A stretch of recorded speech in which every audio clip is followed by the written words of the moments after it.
Hello साथीहरू। अहिले चाहिँ रातिको ट्याक्क लागेर 10:30 बजेको छ। अनि मलाई चाहिँ फेरि अहिले के जोस उठ्यो खै है। अनि मलाई चाहिँ एउटा 30 डेज आर्ट च्यालेन्ज लग्ने मन लाग्यो कि होइन। अनि म चाहिँ यस्तो हो क्या, अब रुममा एक्लै बसिरहन्छु होइन। अनि अब अहिले चाहिँ म खासमा 11 क्लासमा पढ्दैछु।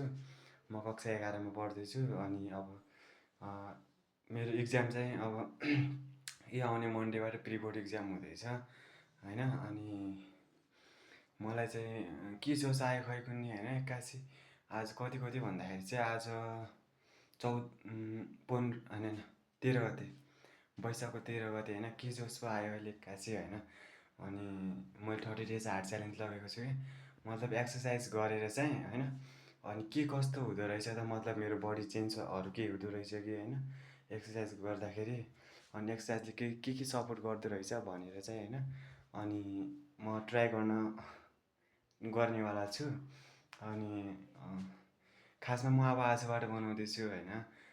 पक्कै पनि राम्रो त छैन होला आजको, मानौँ न सिम्पल नर्मल भ्लग भनौँ न एउटा होइन। कोठाभित्रको अब एक्लै बस्नु झ्याउ पनि लाग्छ नि त। अनि जति बेला मिल्छ त्यति बेला नै म स्टार्ट गरिहाल्छु है। अनि मैले के गरेको छु भने चाहिँ आफ्टर 10 डेज 10 दिन पछाडि चाहिँ मैले के गर्छु भन्दाखेरि, अनि कतिको चेन्जेस आउँदो रहेछ भनेर चाहिँ मैले मेरो बडीहरू अथवा मेरो त्यही एक्सटर्नल बडीहरू देखाउँछु। मतलब होइन कतिको देखिँदो रहेछ त होइन।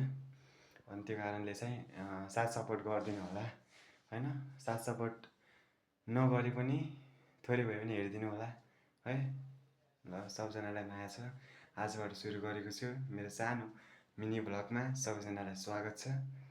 थ्याङ्क यू होइन। अब 30 डेज आर्ट च्यालेन्ज लगिसके पछाडि चाहिँ फर्स्ट डेको बडी होइन लुक्स एन्ड फर्स्ट डेको बडी लुक्स कस्तो छ एन्ड अब त्यही 10 दिन पछाडि कस्तो हुँदो रहेछ त होइन।